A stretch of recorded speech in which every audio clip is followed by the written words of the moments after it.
A person may spend years studying to earn a good job, only to be rejected in the final round. Someone else may live with honesty and kindness, yet still be misunderstood.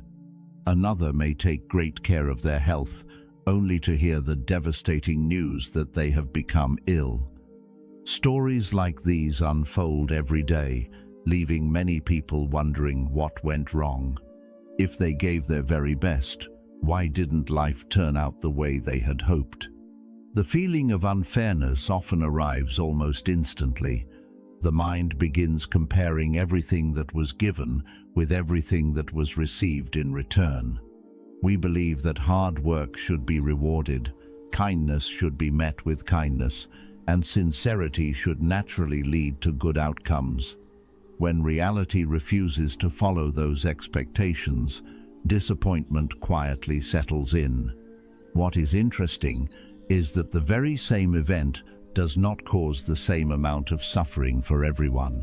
One person loses a job and calmly begins looking for a new path. Another hears a single critical comment and lies awake for nights because of it. This shows that the true source of suffering is not found only in what happens, but also in the way the mind responds to what happens. In the Dhammapada, it is said, "The mind precedes all things." The Buddha always guided people to look inward before focusing on the world outside.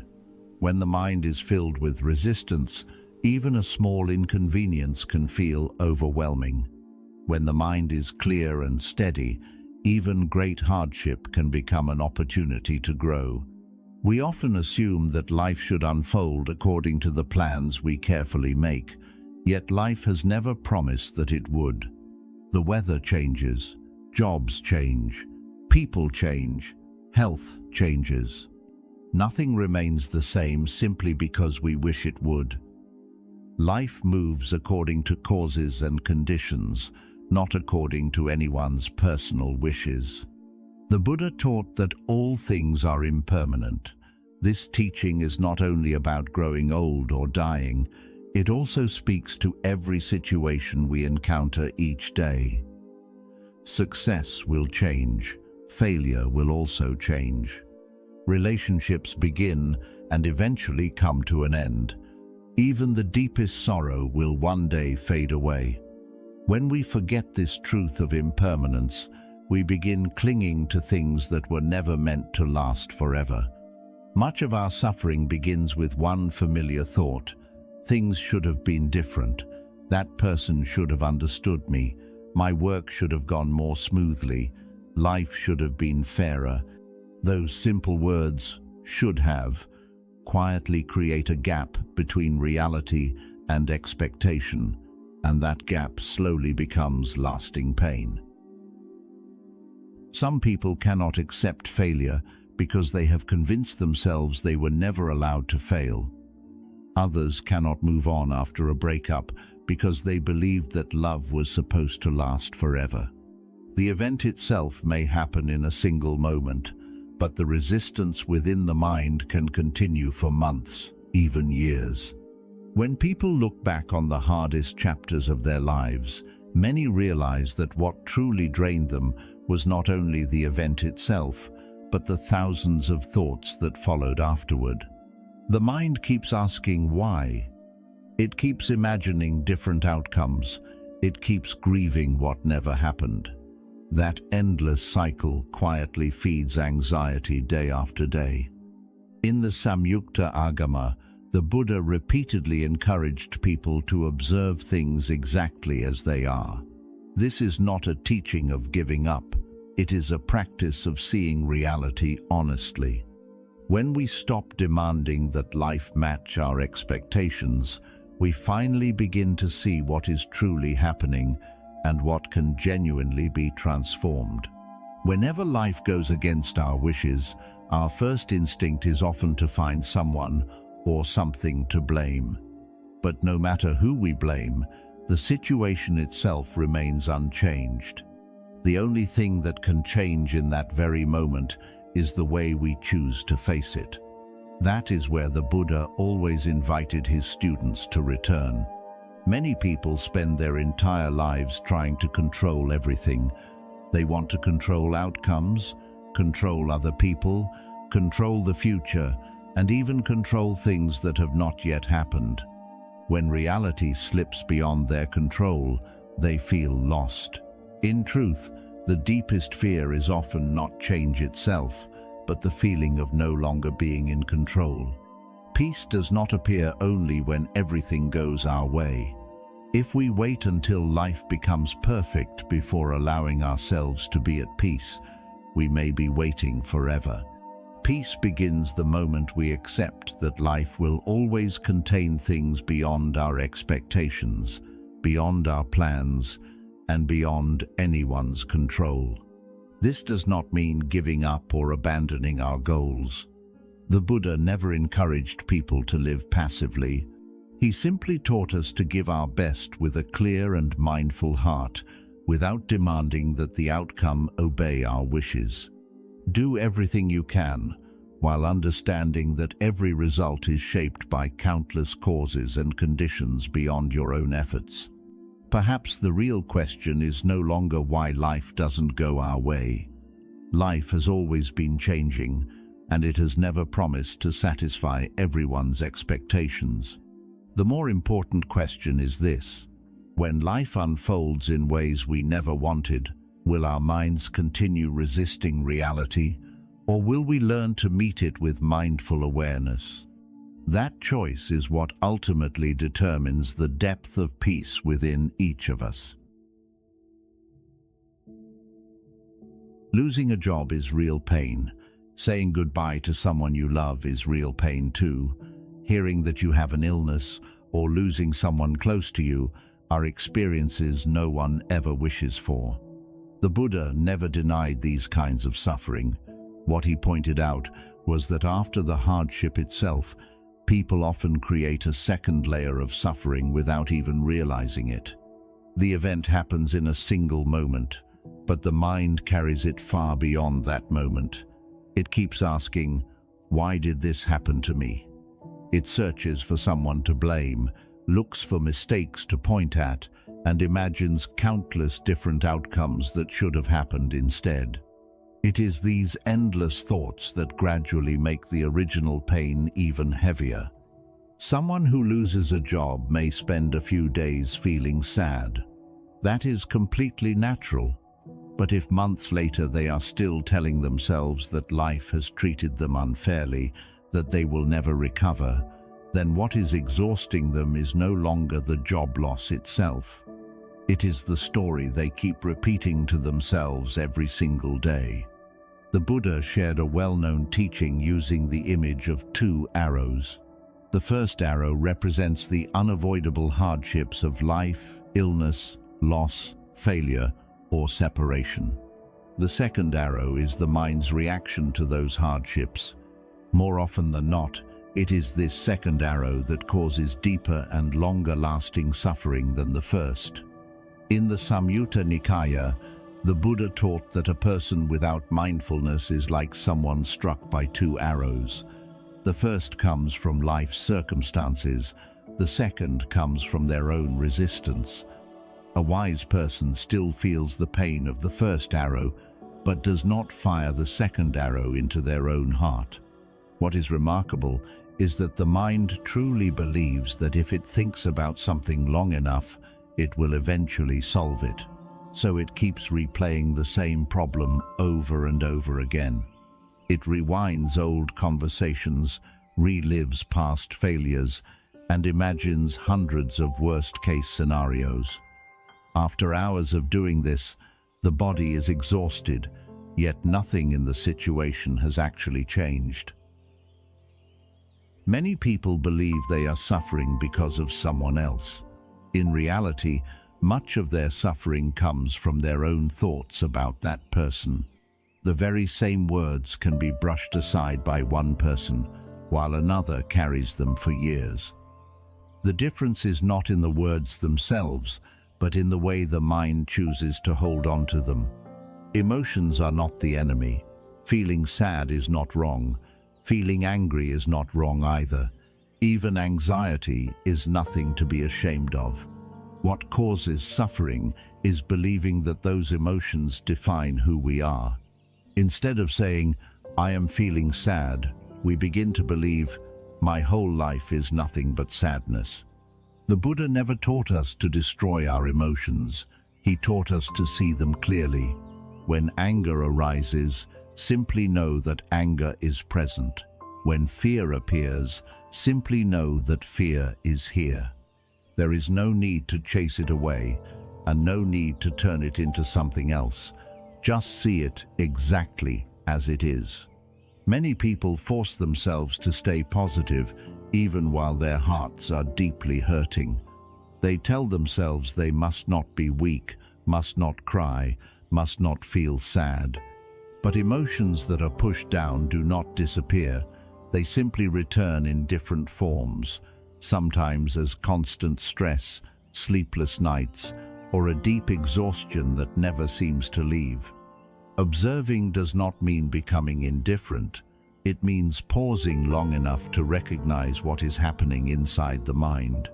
When you clearly see your anger, it no longer controls every action you take. When you recognize your fear, it no longer makes every decision for you. Mindfulness begins the moment you become aware of what is truly happening. Many people spend enormous amounts of energy fighting uncomfortable feelings. They want to erase them immediately and get back to feeling happy as quickly as possible. But the harder they resist, the more tightly those feelings hold on. It is like trying to push a ball underwater. The more force you use, the stronger it pushes back. In mindfulness practice, what is needed is sometimes very simple. Breathe in, knowing that you are breathing in. Breathe out, knowing that you are breathing out. Notice the tension in your body. Notice the restlessness in your mind. Without judging, without reaching conclusions, without rushing to fix anything, simply be present with whatever is here. The Buddha once taught that those who see things as they truly are suffer less. Not because life suddenly becomes easier, but because the mind no longer adds endless stories and assumptions to reality. When an event is simply seen as an event, the weight carried within the heart becomes much lighter. No one can escape the first arrow of life. Every one of us will experience loss, disappointment, and separation. But the second arrow is always a choice. Whenever the mind begins resisting reality, pause for a moment, observe what is happening, take one slow, deep breath, and remember that peace begins with the way we meet our own mind. Reality does not change simply because we dislike it. A goodbye still happens. A failure still arrives. Illness can still come into our lives. The more we try to deny what is already here, the more energy we waste without changing the truth. Peace does not begin when our circumstances change. It begins when the mind stops fighting what already is. Many people believe that acceptance means giving up. In truth, they are completely different. Giving up means abandoning responsibility. Acceptance means seeing reality clearly before taking action. Those who refuse to accept reality often act out of panic. Those who accept it are far more likely to respond with wisdom and clarity. A doctor can only treat an illness after understanding the patient's true condition. In the same way, we can only change our lives when we are willing to face what is actually happening.